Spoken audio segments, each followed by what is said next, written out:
School years in Japan run from April until March, so school starts right after spring vacation and wraps up at the end of the year, the following year in March, around mid-March. So it's a little different than the system we're used to in the States. I know being in a family where both my parents were teachers and myself going through the whole school system there, of course, I'm just kind of ingrained with that whole system of, oh, it's the end of August, it's time for school to start. But it's a little different here. The business year actually follows this system as well. We start our business year officially in April and things wrap up in March. So we calculate our taxes based on all of that. It's kind of a big part of the whole life of the whole lifestyle in Japan. Whereas in the States, you know, fiscal years don't follow school years. So, but it's kind of a cool kind of feel to it though, because it is springtime and, you know, you think of new beginnings, everything's back and growing again after the cold winter. So it's a time for a good new start. So it's a good time for a new school year.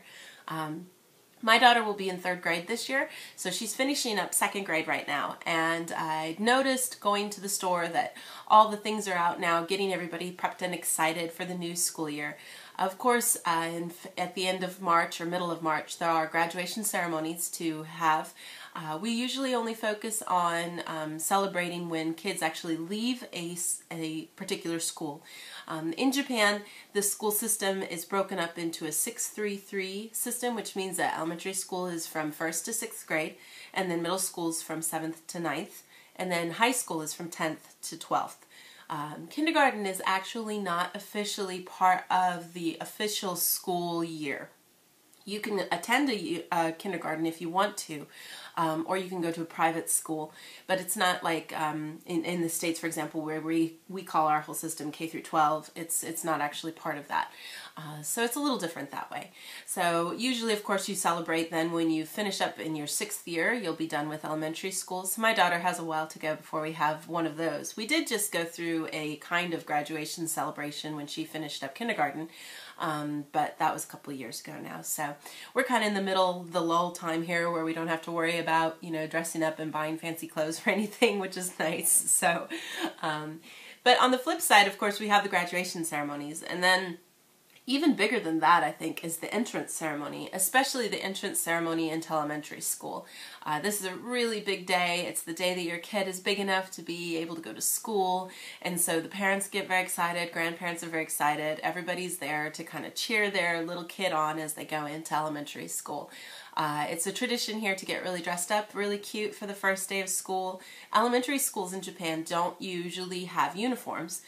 Uniforms are part of the middle school and high school life, so kids can really wear whatever they want when they're in elementary school. So on that first day, when they have the very first day, the kind of greeting entrance celebration, kids usually, you'll see the little boys dressed up in little suits with shorts, and then the girls are usually dressed in some sort of cute little dress that kind of looks like a uniform, kind of like lately the real big fashion is kind of to mimic AKB's kind of style, with a little kind of frilly plaid skirts and a cute jacket with lots of little charms and jewels and stuff on it. So they get pretty cute and all dressed up and march off for their first day of school. It's more of just a celebration. There's not officially really anything going on. The principal talks, the parents are all there. They also get all dressed up. Guys usually just wear suits. Women wear spring suits. So it kind of really reminds me a lot of getting dressed up for Easter. If you would go to church on Easter Sunday, it was always such a big deal. Usually not very many people wear hats. It's kind of sad. I love hats. I think that's kind of a sad thing that's dying out in the world. But the women's suits are very beautiful, usually pastels, and corsages are a really big part of that, to have a really beautiful corsage. Usually made out of silk, not very often real flowers, usually something pre-designed. So it's the big time of year to go and buy those, and it's always a nervous time for the moms because they have to go and make sure that they have something to wear. Occasionally you'll find a group of moms maybe that might agree together that they'll all wear a kimono. They don't want to be the only one showing up wearing a kimono, so usually they'll kind of check with all their friends and say, hey, are you going to wear your kimono this year? Okay, that's good, so let's do that. That can be really pretty to see everybody all dressed up for that, of course.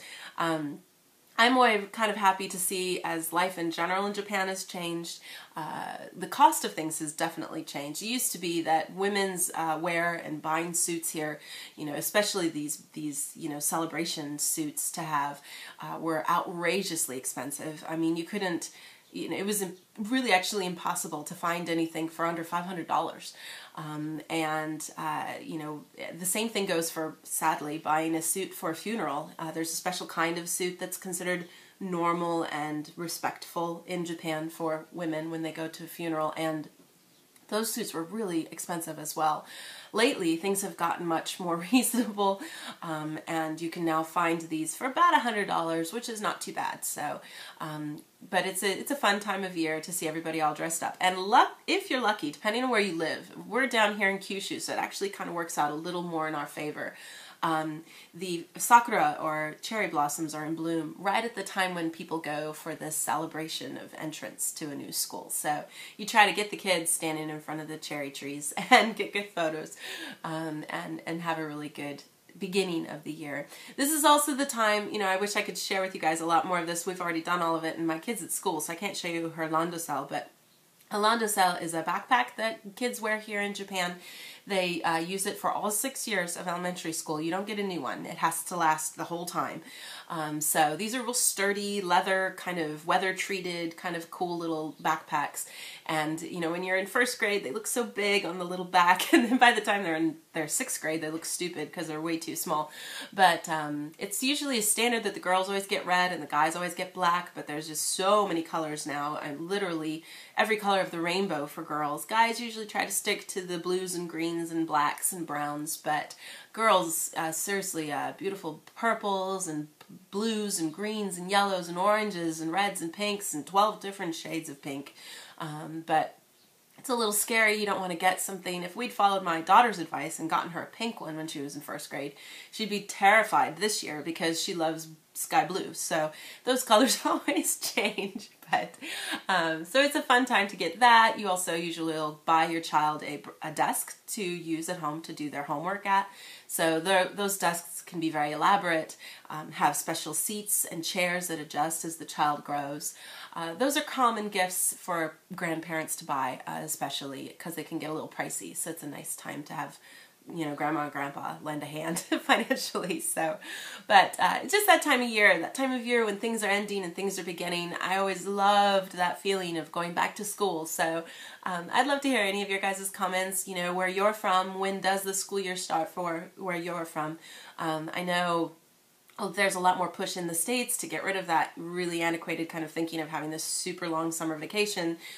We don't need the kids home to tend the fields, so they can go back to school a little earlier. What do you have fond memories of going back to school or graduating as well, which, here in Japan happens very quickly, one after the other, whereas like in the States, you've got that huge chunk of summer vacation that interrupts everything. So I'd just love to hear any of your guys' comments, and if you have any questions, please feel free to put them in the comment section below.